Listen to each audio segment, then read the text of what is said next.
stay up. Working late, stay up. Counting all the way up. Counting blessings, yeah, you know we pray up. Pray up. On track, now we going way up. Now we going way up. Now we going on track, now we going way up. Now we going way up. Now we going. Keep the same energy. You know the vibes.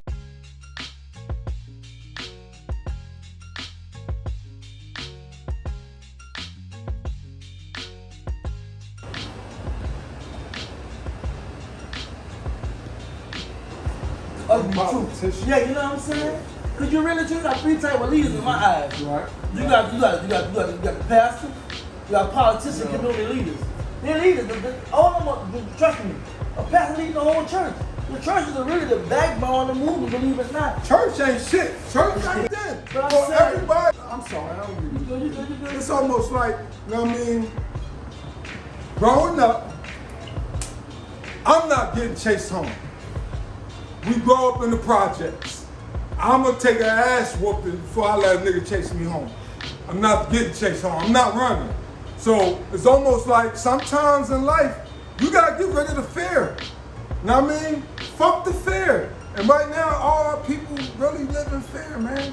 They truly do. You know what I mean? They scared of an ass whooping, not knowing that the ass whooping ain't that bad. Cause you already getting your ass whooped.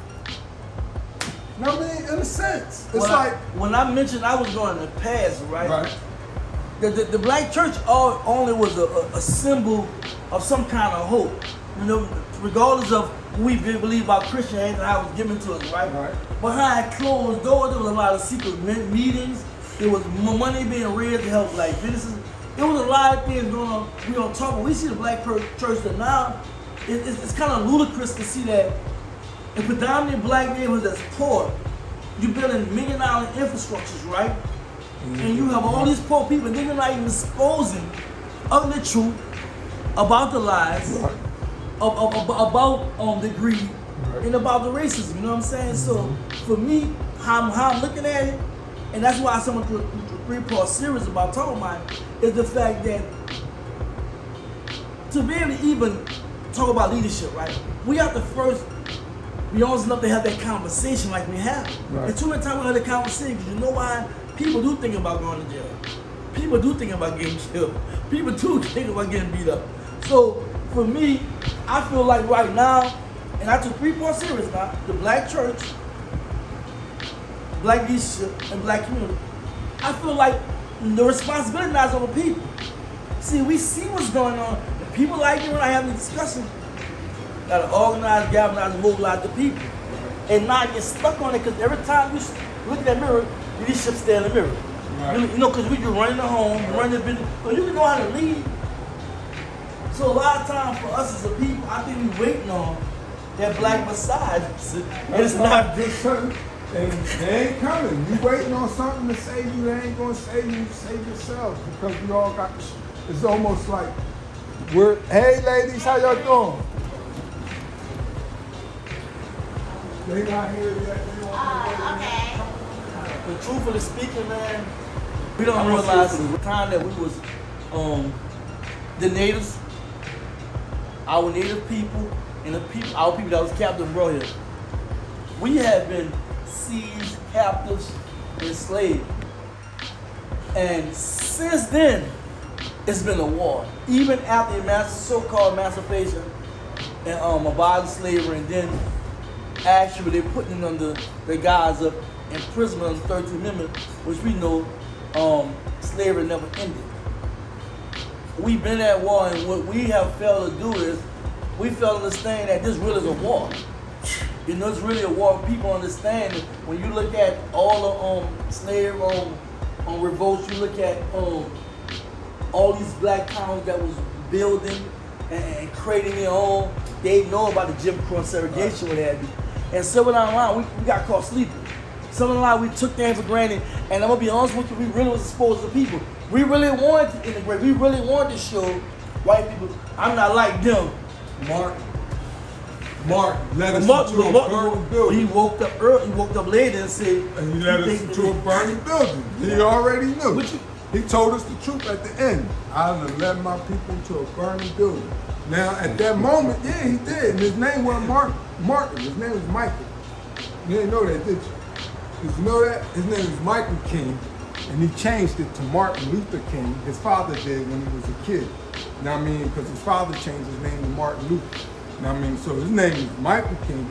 No one doesn't even bring that up. And the sad thing about it is, like, you know what I mean? All our leaders, most of them, majority of them, had, we're going to say, a sense of, you know, a sense of loyalty to an organization, and that organization wasn't our organization. So at the moment, we have to understand that, you know, the people in our community, when they sponsored by big corporations, you know, people not really our people.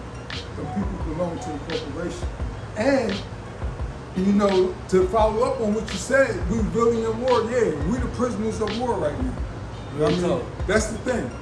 Who's been made to believe they're free. Real talk. You know what I mean? I mean, the reason why I put emphasis on it, I put emphasis like that because I really think that we took a lot of things for granted. A whole lot. And when we look at the fact that we have to return, we had from revolutionaries to reformists, right? And shout out to Brother Ramsey Yanez in Detroit. You got a self-determination movement out there in Detroit where he's taking homes. They give it to people back in their home for that. Even saying true self-determination is not Kwanzaa term. Right. True self-determination is take what ours. You know what I'm saying? Meaning that you can take over your whole block, your whole city, if you organize the people, because you, the power to the people. I'm talking about human international rights and laws, right? So if you vote somebody, I mean, if you don't like what they're doing, you can vote who you want to vote. I can vote you as a governor or whatever, mayor, police chief, whatever. You know, I'm talking about really like erect neighborhoods and that the jurisdiction that people live in, right? Correct. It's crazy to have your own police force. Right. You can have your own body of government, right, and basically run your neighborhoods how you want, but people don't be knowing about this. So check out Brother Ramsey Yanez. It's been a powerful movement on self-determination. And I won't lie to you, and people don't understand. And I did a video about this, right? Mm-hmm. Most of these communities, because people understand they ran us from out the rural areas. Right. They sent us to the city. Mm-hmm. And now they're running us out the city. So did a white flight, took the jobs and the money and created suburbs. And you look at the suburbs, now suburbs look like cities, and the cities look like dumps, right? Mm-hmm. And all this is intentional. This predatory living, the red line, all that played a big part. But check this out here. Most of these neighborhoods where black people lived at, and we probably talk about it back in the day, was mostly black businesses. Now these black businesses are gone. Most of them are gone. And they're invaded by foreigners. And guess what? They're still starving people out. Eventually, they're going to explode. Hopefully, they'll explode on us. Right, right. And we hurt each other, but explode on those who are imposing it. And see, the thing about it is for a long time, we allow white people to shake our hand and smile in our face, and government saying it ain't racist and blah, blah, blah. But when they're passing the crack cocaine on bill law, they're passing different things dealing with welfare, whatever. All this stuff to affect us and divide us, you know what I'm saying? Yep. Just like now with the marijuana and the weed situation. It's cool to sell cannabis, but it's illegal to sell weed. You know what I mean? So most of our people don't even deal with cannabis. Don't even really know the terminology of it, but they understand weed. So right now, that's another way of what you're saying with, you know, putting things in place where as though it hinders us. So right now, it's really understanding the game. You know what I mean? Understanding the fact that, you know, we have to come together and put in place, we say, systems that will allow us to benefit in the community, whereas though others in the community won't, and it just benefit our families. You know, other than that, other people in our communities, when it benefits them, it only benefits them. You know, whereas, you know, it should benefit, you know, everybody. You know, because in their communities, when things go down, it benefits the whole community versus, you know, unlike us. And we can't go into their communities. So we have to understand we have to keep certain people out of our communities to keep the money circulating, not spending the money, but circulating the money. I always tell people, it starts with self first. Get yourself together. Definitely build your family up. Be that example in the community. And then you spread the word. You spread the good news. You become a Jehovah's Witness, not literally, but really have a good word. One thing I admire you about the organization, my mom died Jehovah's Witness. I came with the faith. I don't subscribe to it anymore. But I'm just saying to say this, they always had something good to say, right? And too many times we lacking it. We lacking a good word. We lacking good examples. Everybody want, I can say everybody, a lot of percent of us want to be cool, want to be gangster, want to outdo each other. So a lot of that stuff that Name Act talk about in the book, changing the psychological slavery, we really battle with a lot of things mentally that entrenched us since slavery, right? This has been handed down, you know. What they call it? Dr. Joy Rudin. Yeah. Post-slavery syndrome. Got the book. Yeah. Another good book right now that you were speaking on about what the government did with the red line was it's called The Color of Law. Right now. Is the book to get. This book right here is the book that they're reading in their community but they know that this particular thing has been going on, that the government has been hurting our community intentionally. And this book explains it all. His name is Richard something, but the name of the book is The Color of Law, and it's basically what is going on in our law system today. Check the book out. Awesome read. Well, look, I gotta ride my people. I mean, but for on a real note, check out Mid TV. Let's talk. We're gonna be doing some more monetization and what have you. How we have to create an economy. You know, we have to create our own reparations. I'm gonna say that. There you go.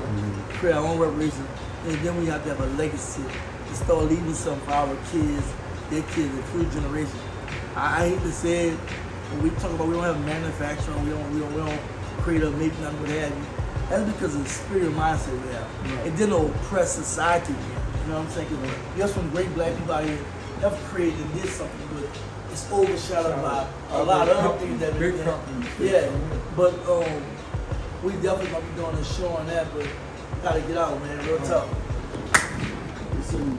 Thanks for meeting my bro. All right.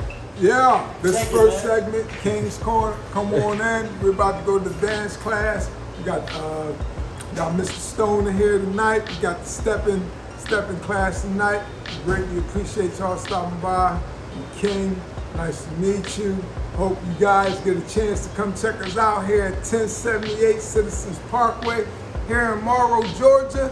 Suite E and D. We got the event centers, the barbershops, and the hair salons.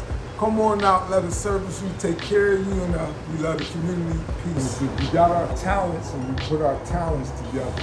What we create will actually, circulate what we want. You know what I mean? So I don't never look at it like I'm spending at this moment. I always look at it like I'm just circulating.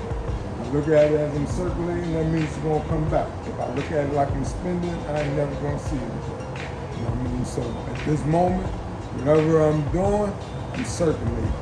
So the energy I'm gonna circulate, I know I'm gonna get it back, because what they say, you get with where you plant your seeds at. And get what you are. Exactly.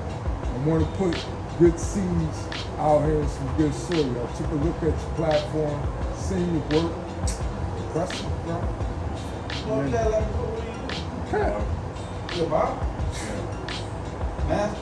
Master Barber. Yeah, maybe do a little flick there. Okay. Yeah, Master Barber. So I think, we all got stories.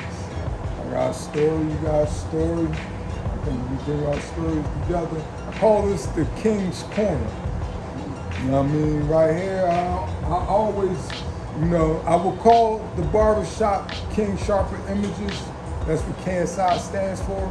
King Sharper Images Barbershop. But during the segments, it's going to be King's Corner. So I got right now, I got customers coming here through the Google listing. I just need somebody who I'm looking for to send clients to. I mean, not only, as far as, I'm not looking for just an average, just somebody to come and cut. It's a lifestyle, and having the lifestyle is basically doing certain things, to generate a certain traffic. So do certain things to generate a certain type of traffic. You're pretty busy throughout the week, so between online and offline, I don't think it should be a problem with keeping you busy. So yeah. When your birthday, Gary? Yeah, you're Leo. August 22nd. Leo in the house. I said, you kept saying King, I kept getting Duke. I'm like, bro, this guy, bro. I'm a Leo too. By default though, I'm on the cusp of Cancer and Leo. So yeah, I'm in July, end of July. So it's almost like I'm more Leo these days than a Cancer. Like say emotions don't, it's more logic. I ain't gonna front. I try my best, I do my best to control these emotions, but I really rarely get emotional, unless it's a woman or a child involved. Other than that, with guys, there's nothing really for me to get emotional. That's how I feel. But for the most part, looking, I got 6 young guys, actually 4. It was 6, I got 4. 4 young guys.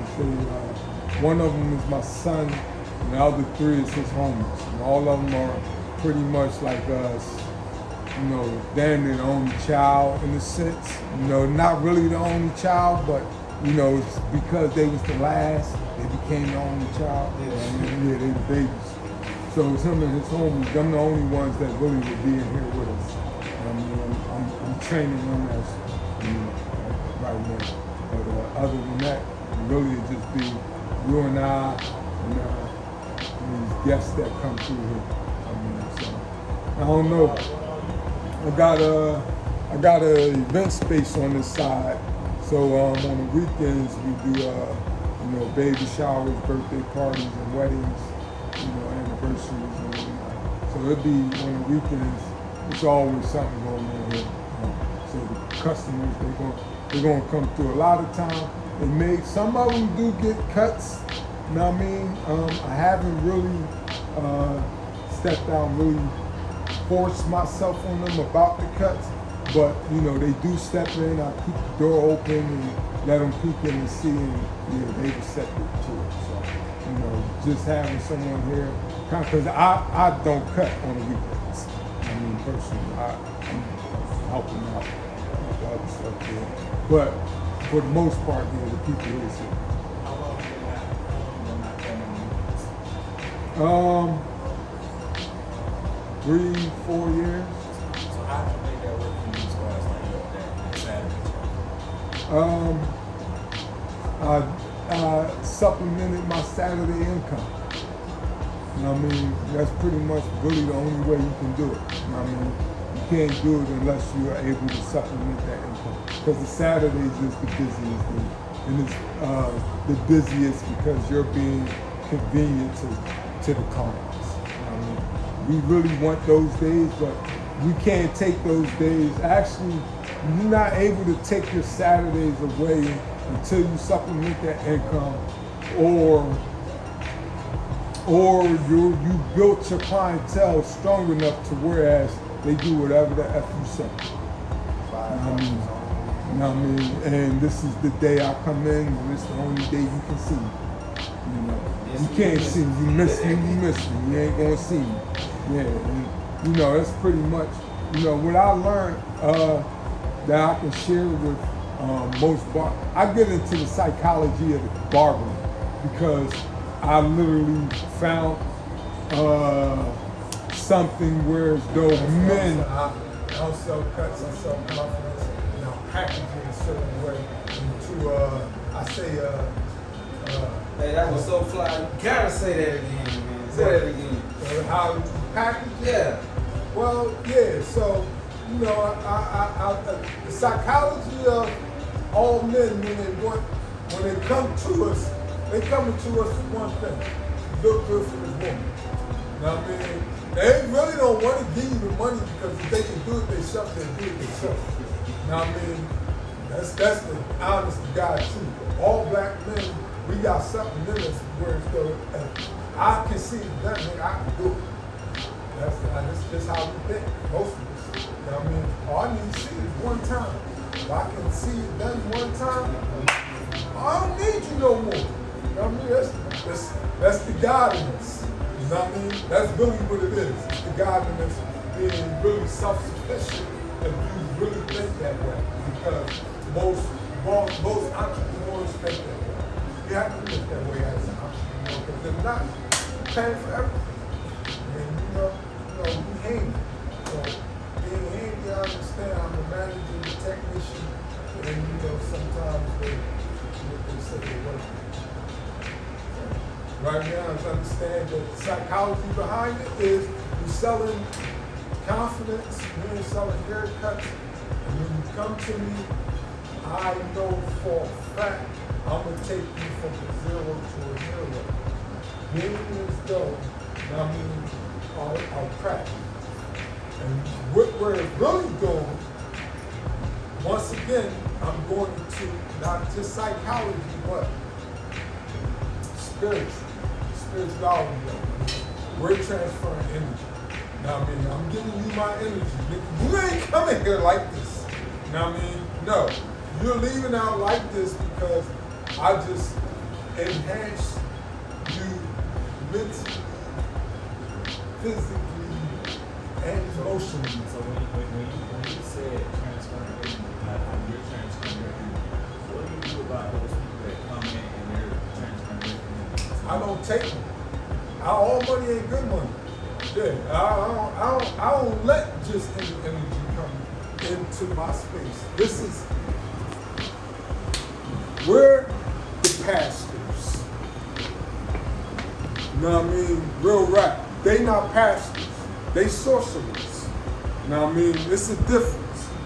A pastor, like, you giving me money because I lay hands on you and transformed you. You know what I mean? And you can literally see, you know, from me laying hands on you. The pastor wants you to pay him to lay hands on him. You know what I mean? First, pay me and I lay hands. Like I said, the inner and the outer. You know what I mean? Because most of the time our conversation is a key element too. Because I know the pastor told me when I first got here, he was the owner of the barbershop. And this is probably the only pastor, or one of the only, I can name 2 or 3, that truly was, you know, their intentions was pure. The man said you can either be a doorway to heaven or a gateway to heaven. You know what I mean? And I ain't going in front. I was a gateway, you know, I was sending niggas to heaven. Nigga, come to me, you cheating on your wife. I'm not even going in front. Because what I was saying, without my speech wasn't part of my expression, but you're gonna get a pussy cut. I was young, I was in my early 20s, and that was my pitch. I was selling pussy cuts. Forgive me, you know, for all the homes I may have, you know, dismantled. It wasn't intentionally. That's how raw your skin was. No, because the guy, when he left, because they never, at this moment, it was only 3 guys giving out this particular type of cut. Now, I mean, I've been doing this since '96. Now, I mean, I've been doing this since '96, and then '90, and then 2000, I switched. Is when KSI was formed, and KSI allowed us to get a quicker, more faster, more natural look than the Beijing. That's why I switched it. Now the guys, though, once again, those particular cuts, and my thought at that time, I was doing it, it wasn't right. It wasn't, because literally when dudes were going out, and when I became that gateway, that doorway to heaven. Man, when I tell you, when people wake up and they want that cut, they searching for us.